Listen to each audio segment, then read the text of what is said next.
Boa tarde a você, telespectador do programa O Povo de Deus. No programa de hoje, você vai conferir, claro, o Santo do Dia. Você também vai conferir o Evangelho do Dia com o Padre Ribamar. E também, claro, muita informação aqui no programa O Povo de Deus. E o programa de hoje está sendo apresentado aqui na paróquia de São Benedito, que fica aqui localizado no centro de Caxias.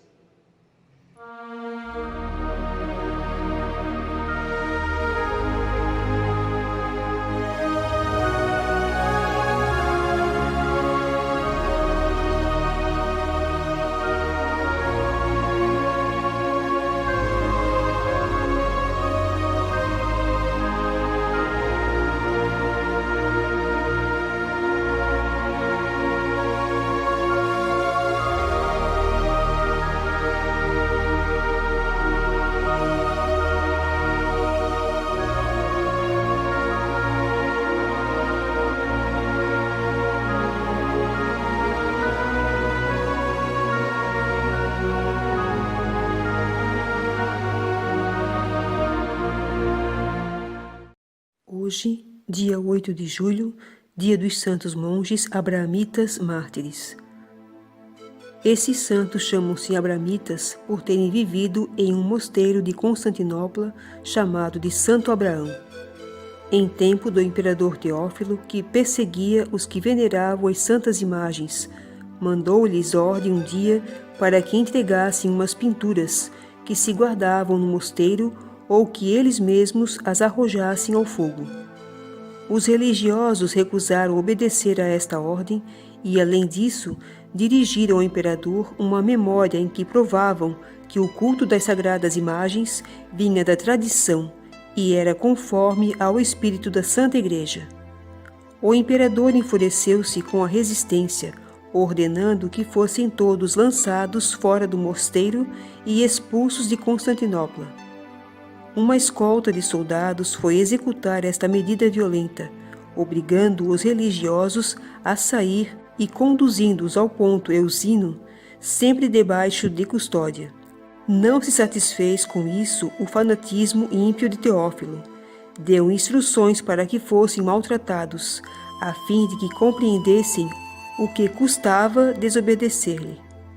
A soldadesca cumpriu à risca as instruções do amo, e tanto que as vítimas sucumbiram todas aos tormentos, com que as afligiram.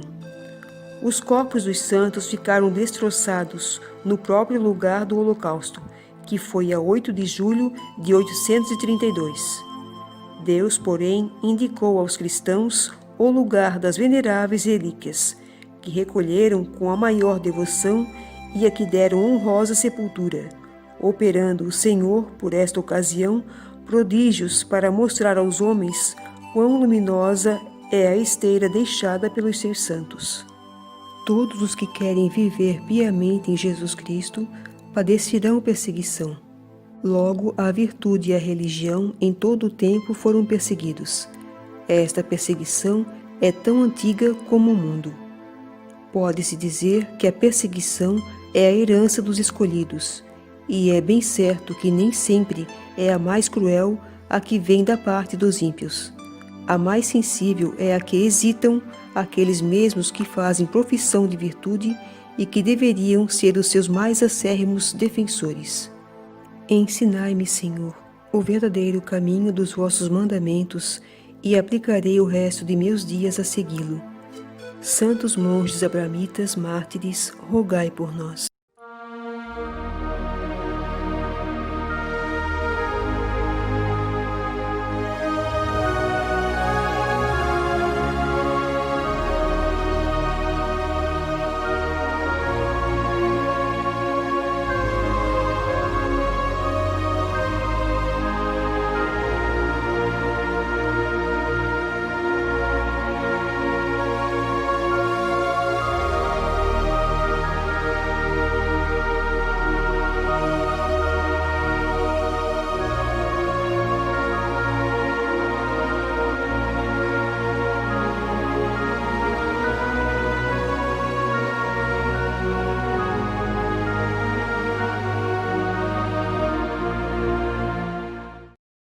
Hoje, dia 9 de julho, dia de Santa Paulina do Coração Agonizante de Jesus. Entre santos e santas do Brasil, Paulina é a primeira e única, até o presente, a ser elevada à honra dos altares. A cerimônia foi realizada no Brasil por ocasião da segunda visita do Papa João Paulo II e canonizada em Roma, no dia 19 de maio de 2002. Seu nome de família era Amabile Visintainer. Nasceu na Itália, perto de Trento, aos 12 de dezembro de 1865. Os pais, com os 5 filhos, emigraram para o Brasil em 1875, junto com outros patrícios, e se fixaram numa região colinosa a qual deram o nome de origem, Vígulo, município de Nova Trento, estado de Santa Catarina. Amabile viveu com a família até julho de 1890, quando, com a amiga Virgínia Nicolodi, deixou a casa paterna para cuidar de uma cancerosa, dando início à congregação das Irmãzinhas da Imaculada Conceição. Em agosto de 1895, o bispo de Curitiba aprovou a comunidade de Amabile, e em dezembro do mesmo ano, ela e suas companheiras fizeram os votos religiosos em Nova Trento. Amabile passou a se chamar Irmã Paulina do Coração Agonizante de Jesus, daí o nome de Paulina. Com suas irmãs, dirigia a congregação e continuava o trabalho junto ao povo: catequese, cuidado dos doentes, dos órfãos e idosos, bem como prestando serviço na capela de Vígulo e em Nova Trento. A santidade e a vida apostólica de Madre Paulina e suas irmãs atraíram muitas vocações, apesar da pobreza e dificuldades em que viviam. Em 1903, foi eleita superiora geral e deixou Nova Trento para começar a obra com os filhos de ex-escravos e dos escravos velhos e abandonados em Ipiranga, São Paulo, até que em 1909 foi deposta pelo arcebispo e mandada para Bragança Paulista, onde trabalhou com os doentes da Santa Casa e os velhinhos do asilo São Vicente de Paulo. Em 1918 foi chamada para a Casa Geral no Ipiranga, São Paulo. Foram anos marcados pela oração, trabalho, sofrimento, tudo feito e aceito para que a congregação se desenvolvesse e nosso Senhor fosse conhecido e amado em todo o mundo. Estas frases revelam sua alta espiritualidade. Estou contente por estar onde a santa obediência me mandou.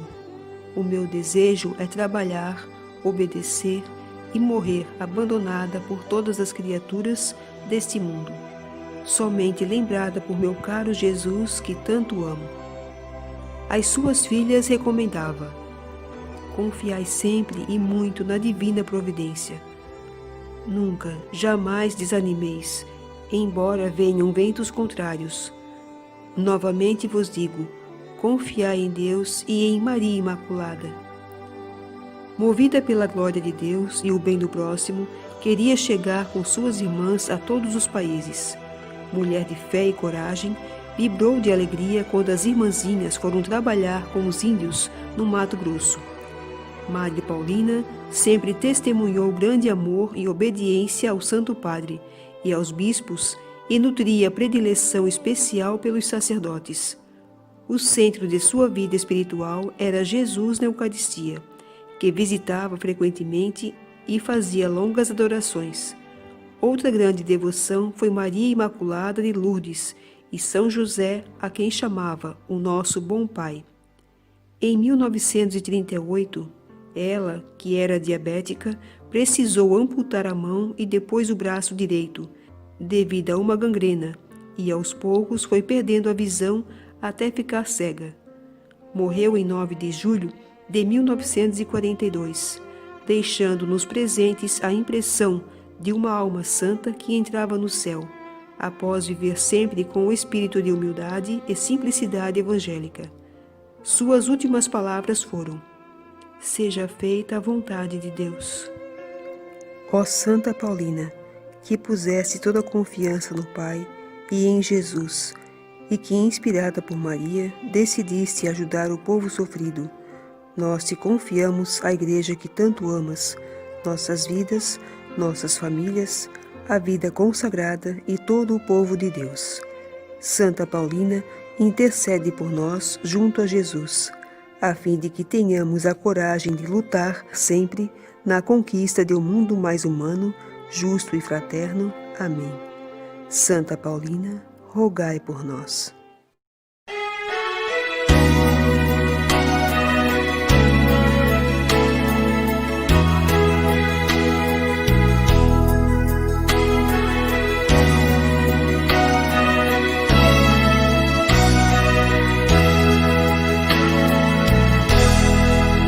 Ela sempre se dedicou, desde sua mocidade, trabalhou pelos pobres doentes, com um gesto de humildade. Muitas vezes foi humilhada, mas seguia a luz divina, bons exemplos nos deixou. No Brasil, Madre Paulina, congregação das Irmãzinhas da Imaculada Conceição. Madre Paulina foi fundadora, por sempre amar os seus irmãos.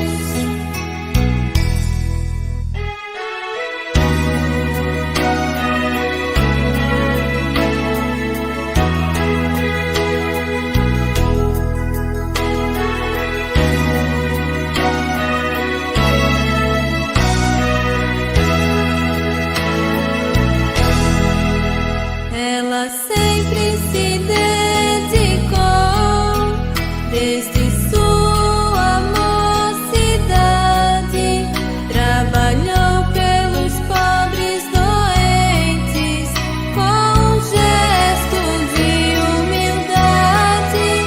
Muitas vezes foi humilhada, mas seguia a luz divina, bons exemplos nos deixou. No Brasil, Madre Paulina, congregação das Irmãzinhas da Imaculada Conceição. Madre Paulina foi fundadora, por sempre amar os seus irmãos.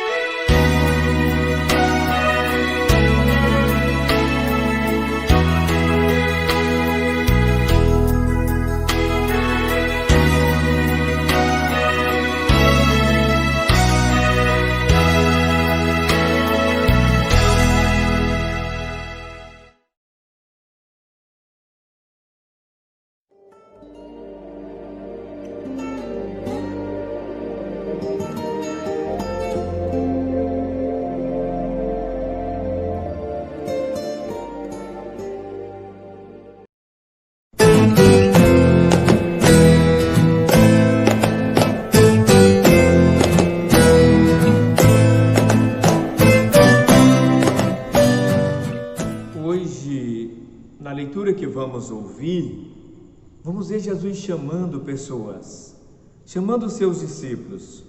Acompanhemos Mateus, capítulo 10, versículos de 1 a 7. Jesus chamou os 12 discípulos e deu-lhes autoridade para expulsar os espíritos impuros e curar toda doença e enfermidade. Estes são os nomes dos 12 apóstolos. Primeiro, Simão, chamado Pedro, e depois André, seu irmão, Tiago, filho de Zebedeu, e João, seu irmão, Filipe e Bartolomeu, Tomé e Mateus, o publicano, Tiago, filho de Alfeu e Tadeu, Simão, o cananeu, e Judas Iscariotes, aquele que o traiu. Jesus enviou esses 12, dizendo-lhes: não ireis aos gentios, nem entrareis em cidade de samaritanos, e diante as ovelhas perdidas da casa de Israel. Por onde andardes, proclamai: o reino dos céus está próximo. Palavra da salvação.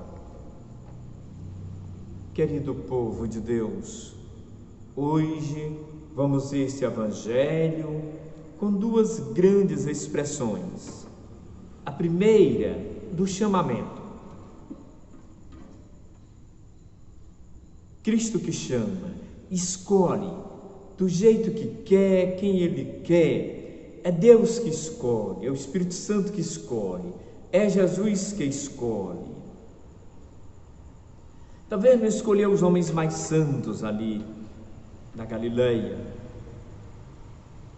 Ele escolheu pessoas concretas, com seus problemas, com suas virtudes, com suas qualidades.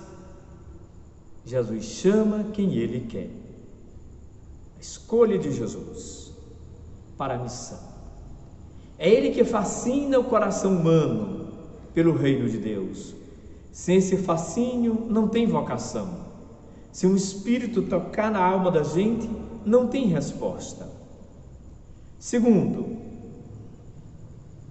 Jesus envia em missão, com uma palavra forte. Lembra a palavra de Jesus? O reino de Deus está próximo. O reino de Deus está próximo. Mas você pode perguntar: padre, isto hoje, nossos dias, 2020, em plena pandemia, o que é que isso quer dizer para nós? Eu tenho também duas respostas para você. A primeira, Jesus continua chamando. Escute o chamado dele. Ele está precisando de você em algum lugar para fazer o bem.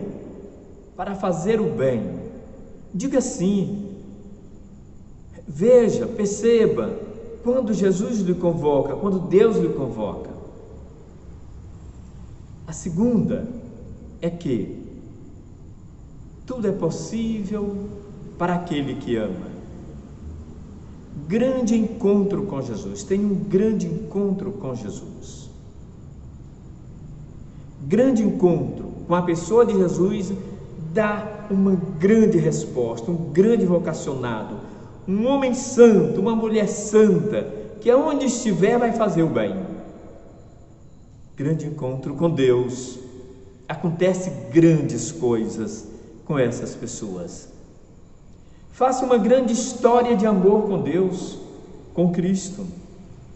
Se sinta chamado, se sinta enviado.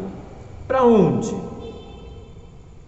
Para o espaço dessa terra, onde chega o nosso pé, onde chega a nossa vista, aí onde Jesus nos envia para a missão. Tem aqueles e aquelas também faz a missão adigentes, chamado Além Fronteiras também. Mas também você, onde estiver, pode ser um sinal de Deus, um grande sinal de Deus. Grande chamado, grande resposta, grande santo. Quem ganha é o mundo, é a igreja. Que Deus te abençoe.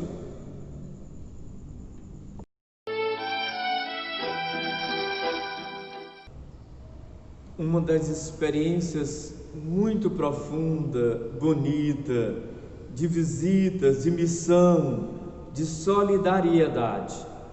Você vai ter a possibilidade de ver hoje, neste programa, o povo de Deus.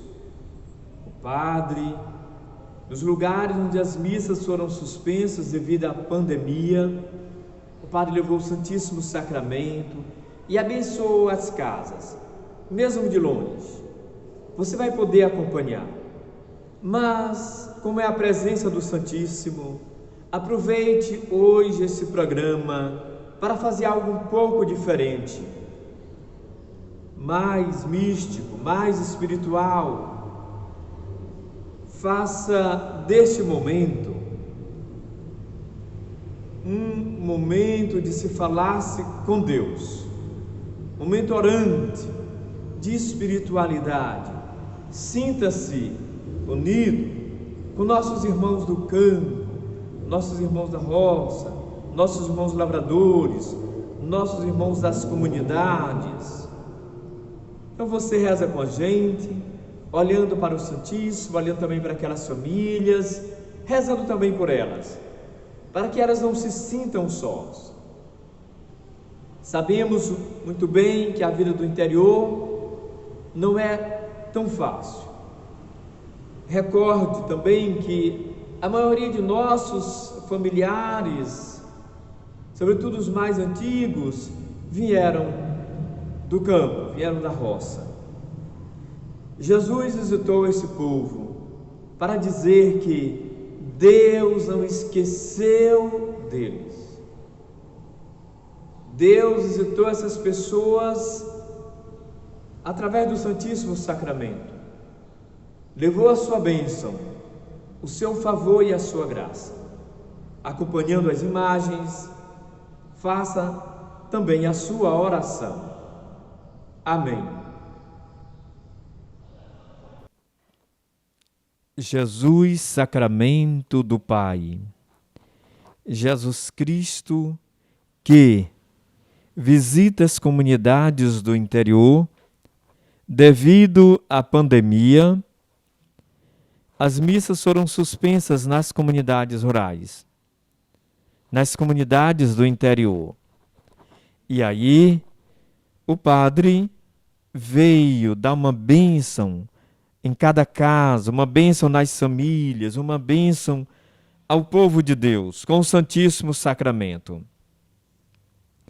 Foi uma visita muito bonita.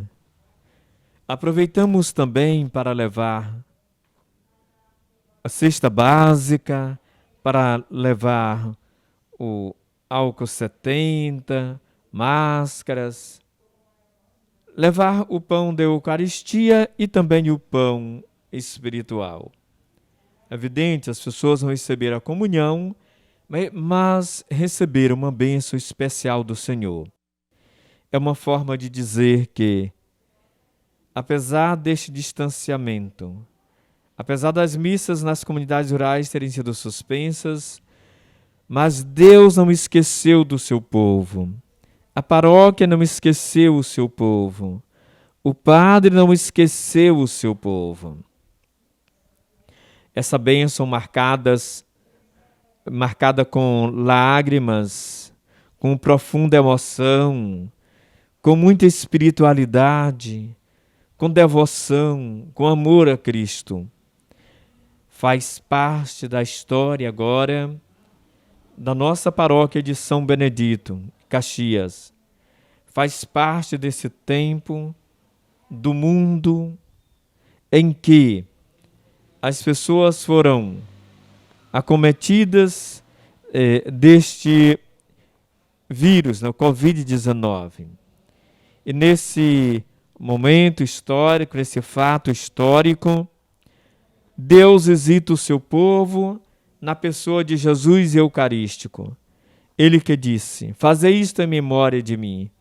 Então, Jesus, o pão vivo descido do céu, visitou o seu povo nesse tempo de pandemia para abençoar, para curar, para dizer: eu também estou com vocês. Carrego vocês em minhas orações ao Pai e vos abençoo. Carrego vocês em meu coração. Estou com vocês todos os dias até o fim do mundo. Continue vendo essas imagens da visita do Padre com o Santíssimo Sacramento, abençoando o seu povo. E reze também a Jesus sacramentado.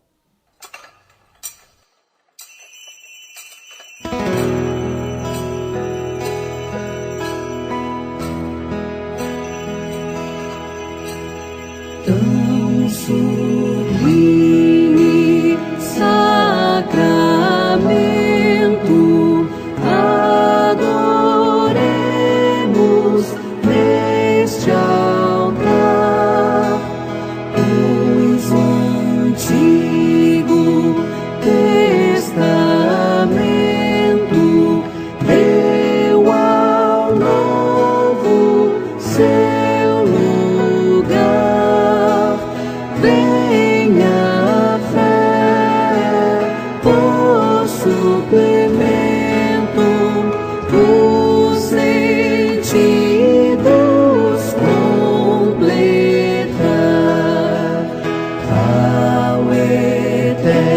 eterno Pai, cantemos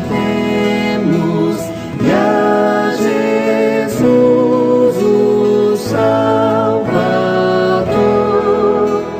ao Espírito exaltemos na Trindade eterno amor, ao Deus uno e trino demos alegria do louvor. Amém.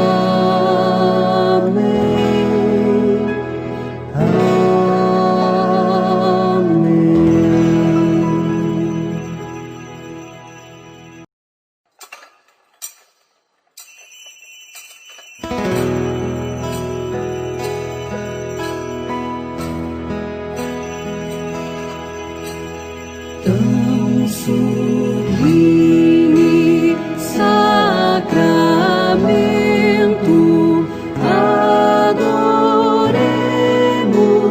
neste altar, pois o Antigo Testamento deu ao Novo seu lugar. Venha a fé por suplemento, os sentidos completar, ao eterno Pai cantemos e a Jesus o Salvador, ao Espírito exaltemos na Trindade eterno amor, ao Deus uno e trino demos alegria do louvor. Amém. Amém.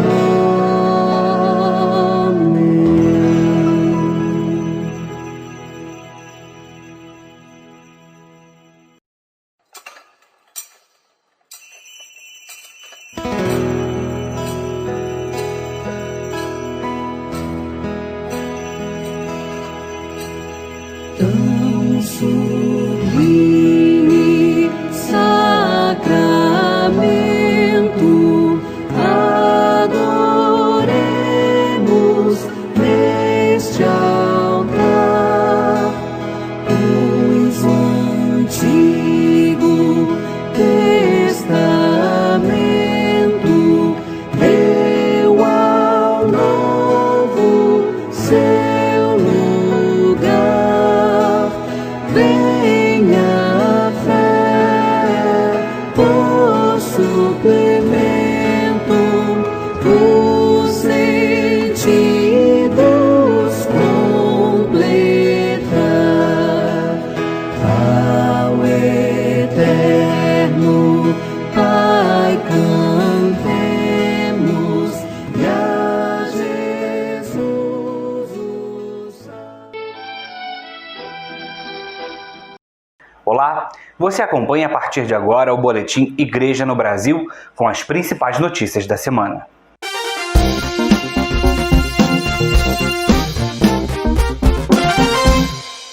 A gente começa o boletim desta semana se solidarizando com o povo de Deus que vive em Santa Catarina e nas regiões do Rio Grande do Sul e do Paraná, que foram atingidas na última quarta-feira, dia 30 de junho, pelo fenômeno que ficou conhecido como o ciclone bomba. O estado de Santa Catarina foi o mais atingido. Os ventos acima de 100 km por hora derrubaram árvores, pontes, destruíram casas, causando estragos em mais de 100 cidades e deixando ao menos 9 mortos. Em todo o estado catarinense, diversas igrejas foram atingidas, sofreram danos em consequências das fortes rajadas de ventos. Uma das mais atingidas foi a paróquia Nossa Senhora dos Navegantes, em Governador Celso Ramos, na Arquidiocese de Florianópolis. Nessa cidade, cerca de 80% das residências sofreram algum dano. Além da igreja, o vento destruiu o salão paroquial. A Arquidiocese de Florianópolis também registrou o destelhamento de outras paróquias e centros paroquiais. Já na Diocese de Joinville, na região norte do estado, 20 paróquias foram atingidas pelo ciclone. O pior caso foi na paróquia de Garuva, onde a casa paroquial foi destruída e das 17 comunidades, 7 estão impossibilitadas de uso. De acordo com a Caritas Brasileira Regional Santa Catarina, foi realizado um diagnóstico das realidades de cada região atingida e as famílias que vivem em situação de vulnerabilidade vão receber doações da Ação Solidária Emergencial É Tempo de Cuidar. Quem puder ajudar, é só procurar as paróquias da região, os escritórios diocesanos da Caritas ou acessar o hot site É Tempo de Cuidar. E lá tem um passo a passo de como fazer a doação. Todas essas informações estão no cnbb.org.br. Na última quarta-feira, dia 1º de julho, foi realizado no Rio de Janeiro o tributo às vítimas da Covid-19. A Santa Missa, presidida pelo arcebispo do Rio de Janeiro, Dom Orani Tempesta, não pôde ser realizada aos pés do Cristo Redentor por causa da ventania que atingiu o Rio de Janeiro, vindo da região sul do país. A celebração foi feita na paróquia São José da Lagoa. A abertura do evento Para Cada Vida, organizado pela CNBB e pela Caritas Brasileira, com apoio do Verificado, uma iniciativa das Organizações das Nações Unidas para o combate à desinformação, foi feita pela atriz Cris Viana, que leu uma mensagem de apoio e força a todos os brasileiros. O evento foi um momento de solidariedade e esperança às famílias afetadas pelas perdas nesta pandemia, de gratidão aos trabalhadores e voluntários anônimos, assim como os profissionais de saúde que estão atuando na linha de frente no combate ao novo coronavírus. O momento celebrativo contou ainda com projeções com os nomes das vítimas no Cristo Redentor e também com mensagens do presidente da CNBB e do Papa Francisco, que deu a bênção apostólica a todos os brasileiros. Também na quarta-feira, dia 1º de julho, o Papa Francisco nomeou Dom Severino Clasen como arcebispo da Arquidiocese de Maringá, no Paraná, que estava vacante desde o dia 20 de novembro de 2019, quando o Papa aceitou o pedido de renúncia de Dom Anuar Batiste por motivos de saúde. Desde 4 de setembro de 2011, Dom Severino é bispo titular da Diocese de Caçador, em Santa Catarina. Eleito por 2 mandatos, presidente da Comissão Episcopal Pastoral para o Laicato da CNBB, atualmente Dom Severino é presidente do Regional Sul 4 da CNBB, eleito na última Assembleia Geral da Conferência.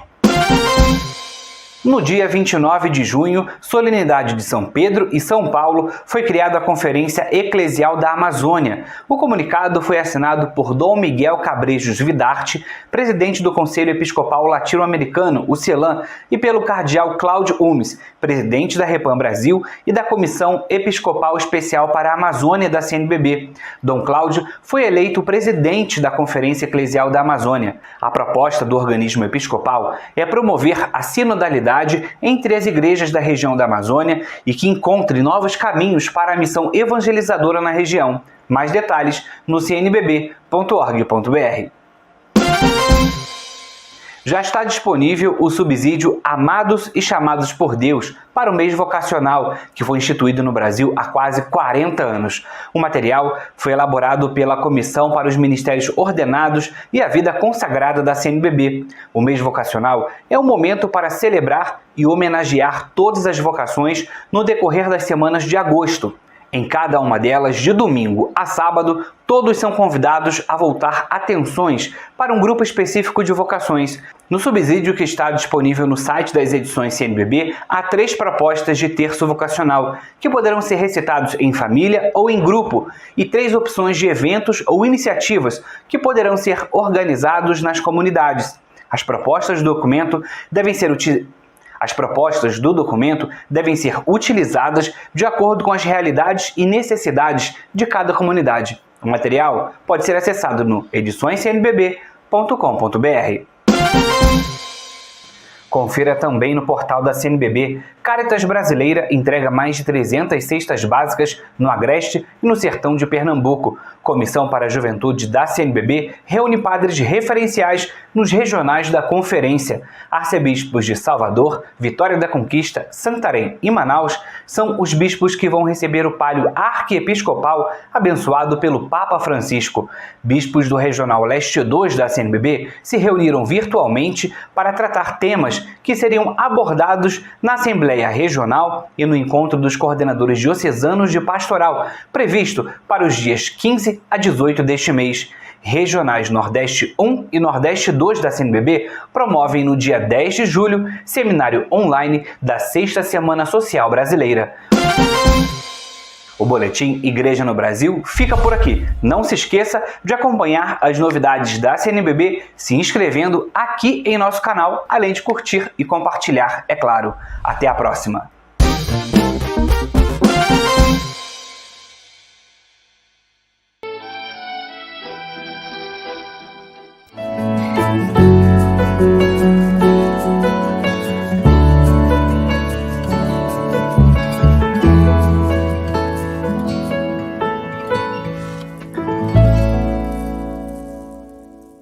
A Fazenda da Esperança completou 37 anos de fundação.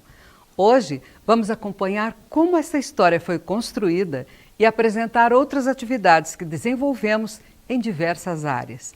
Em todas elas, queremos valorizar e preservar a vida. Em março de 1970, foi criada a obra social Nossa Senhora da Glória na paróquia de mesmo nome em Guaratinguetá, São Paulo.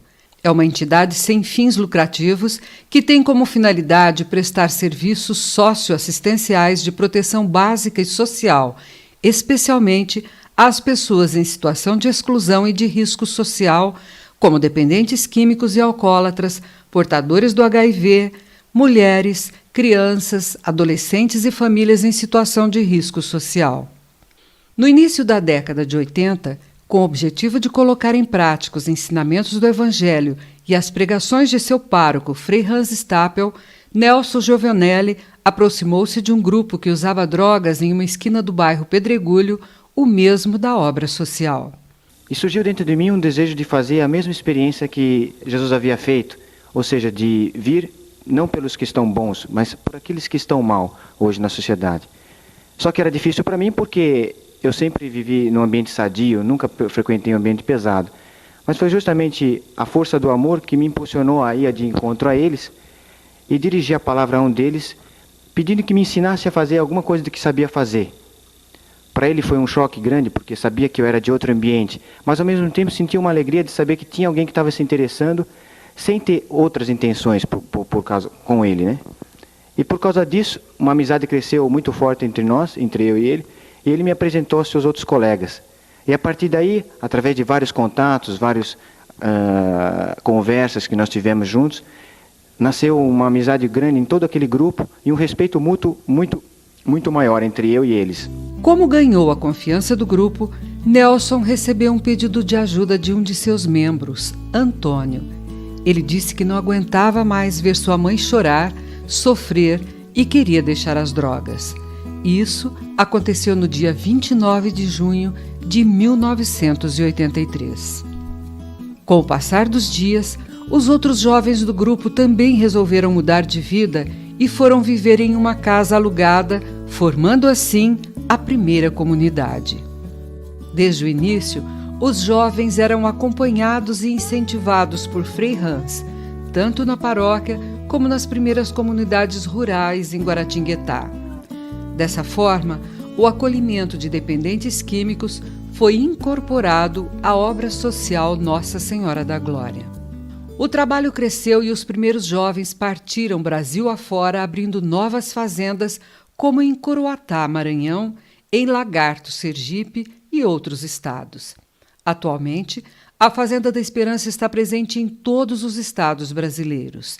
Inaugurar uma nova fazenda sempre foi e é uma resposta ao sofrimento da humanidade. Em 1988, Lucilene Rosendo e Iraci Leite deram início à parte feminina da fazenda.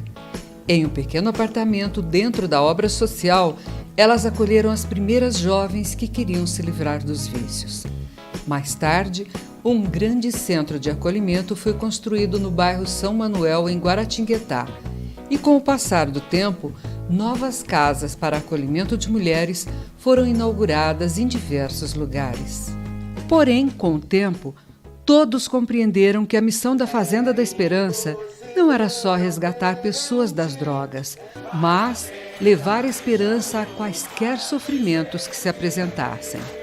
Um desses sofrimentos bateu à nossa porta através de alguns acolhidos que chegaram para se recuperar das drogas e eram portadores do HIV. Naquela época, o senhor João Rosendo, pai de Nelson, era um dos voluntários da fazenda e assumiu de modo particular o cuidado com aqueles jovens. Assim, em 1994, era fundada a Casa de Apoio Sol Nascente. Como o trabalho de acolher dependentes químicos, que também eram portadores do HIV, era prestado com muito carinho, a Casa Sol Nascente tornou-se referência na região e passou a receber pacientes que não eram dependentes químicos. Mais tarde, a Casa Sol Nascente abriu novas unidades em Lagoinha, também no estado de São Paulo, e em Fortaleza, no Ceará, onde temos uma casa específica para acolher crianças portadoras do HIV encaminhadas pela Vara da Infância e Juventude. A experiência de ajudar pessoas a resgatar o sentido da vida no Brasil chegou à Alemanha, terra natal de Frei Hans. Em 1998, um grupo de ex-acolhidos partiu rumo ao velho continente, passou alguns meses limpando e organizando uma antiga fazenda para iniciar o trabalho de acolher jovens. Atualmente, existem 8 fazendas da Esperança na Alemanha.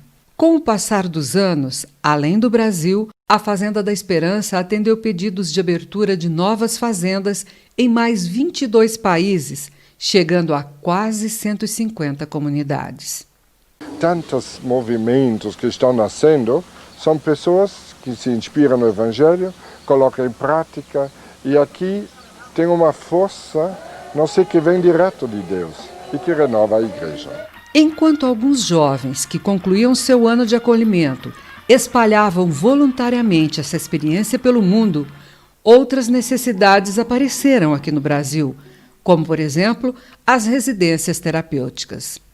Com as mudanças nas diretrizes de assistência psiquiátrica, muitas instituições foram fechadas e a diretoria da Fazenda da Esperança foi procurada pela área da saúde do governo para atuar no serviço de residências terapêuticas, que são moradias onde são cuidados portadores de transtornos mentais vindos de internações psiquiátricas de longa permanência. O objetivo desse trabalho é ajudar os atendidos a construir um processo de superação das limitações biopsicossociais com as quais eles se deparam no cotidiano. No continente mais pobre do mundo, a África, a Fazenda da Esperança está presente há 14 anos. O primeiro país atendido foi Moçambique, na missão de Dombe. Ricardo, que foi para lá em 2006, conta como era a situação naquele período em que assumiu a direção de um pequeno hospital, uma escola e um internato. Então a gente começou a fazer esse trabalho junto com pessoas que estavam dispostas a fazer missão, enfermeiros, pessoas ligadas à área da educação. E os primeiros 5 anos nessa missão a gente trabalhou diretamente ligado à educação, a acolher os jovens que precisavam estudar. Era uma região muito pobre, né, naquela época. Depois de 5 anos que a gente trabalhava na área da educação, a gente começou o trabalho com a área da recuperação, quando começamos a primeira fazenda masculina nesse período, né? E poucos anos depois começamos já também a fazenda feminina, né? Então, e depois outras congregações se juntou à Fazenda da Esperança, como a Obra de Maria foi e assumiu os internatos, também as pequenas missionárias aqui de Maria Imaculada, aqui de São José dos Campos, elas também começaram conosco lá, assumindo a parte do hospital. E tínhamos os padres brancos que moravam também lá e assumiam as comunidades, que eram mais de 30 comunidades na região de Dome. Então era bonito porque tinha toda essa parceria com outras comunidades e cada um foi assumindo o seu papel, e hoje a gente tem uma grande missão. Foi um aprendizado para todo mundo, porque ninguém era da área da educação, né, a não ser a Isabel, que também é uma missionária consagrada, né? Com os serviços prestados, a Fazenda da Esperança tornou-se uma referência especialmente para a população mais carente de Dombe. Um exemplo foi durante o ciclone Idai, que causou grandes inundações, e somente em Moçambique morreram mais de 500 pessoas em março de 2019. Diante dessa calamidade, a Fazenda da Esperança foi um porto seguro para os mais pobres, um local onde eles tinham ajuda humanitária em forma de alimentos, roupas e utensílios de limpeza. Com o passar dos dias, a Fazenda da Esperança também colaborou com a construção de cabanas mais resistentes e, posteriormente, casas de alvenaria para as pessoas mais pobres. Amigos da Fazenda da Esperança, muito obrigado pela ajuda. Aqui em Moçambique estou muito feliz, cá na missão de Dombe. Estamos a receber panela, estamos no reassentamento devido às cheias. Agora estamos numa vida diferente, apesar do que aconteceu, mas já estamos a conseguir ultrapassar. Muito obrigado mesmo. É difícil contar a história da Fazenda da Esperança sem falar do trabalho com as crianças, pois foi uma das primeiras atividades da obra social Nossa Senhora da Glória. Existem 3 centros de educação infantil onde visamos a preservação da vida e a formação de homens novos. É um trabalho essencial para os pequeninos, pois seus pais trabalham durante o dia e, dessa forma, eles têm locais onde podem desenvolver suas habilidades. Outro trabalho desenvolvido é o fortalecimento de vínculos com crianças que se encontram sem referência familiar ou em situação de ameaça, necessitando serem retiradas de seu núcleo familiar. Isso é feito na Casa da Criança Laura Vicunha. Com o objetivo de oferecer convivência e fortalecimento de vínculos a crianças e adolescentes no bairro São Manuel, em Guaratinguetá, foi criado o projeto Girassol, onde são desenvolvidas diversas atividades. Da experiência da Fazenda da Esperança surgiu no ano 2000 o Grupo Esperança Viva.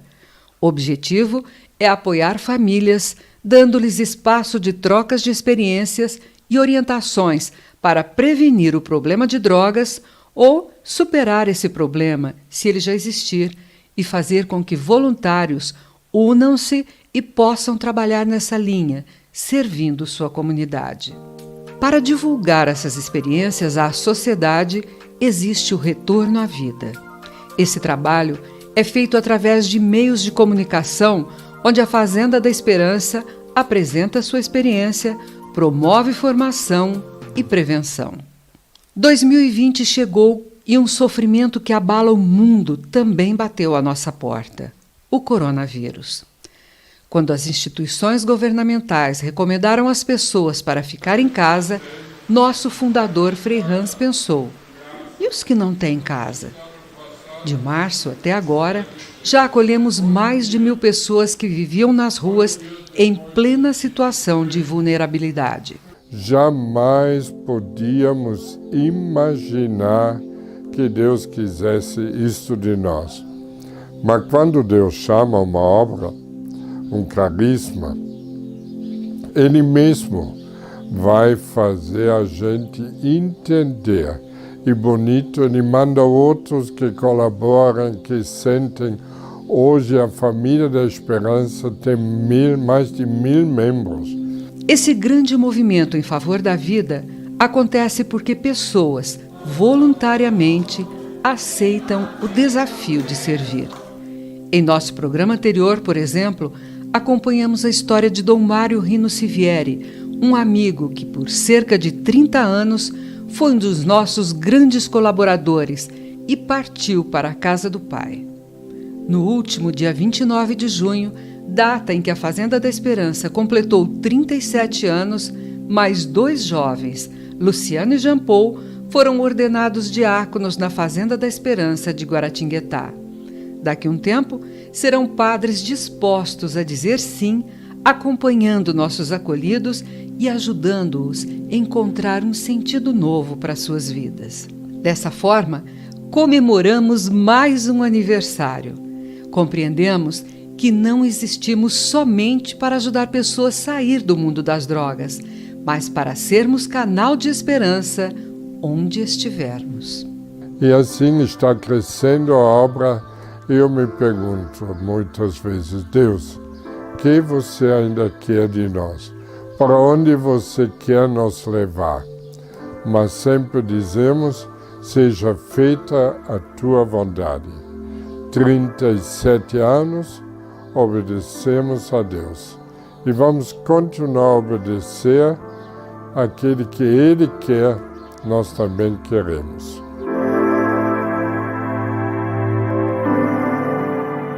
Amanhã a gente retorna com mais um programa, O Povo de Deus. Que Deus abençoe você e salve Maria. Até amanhã.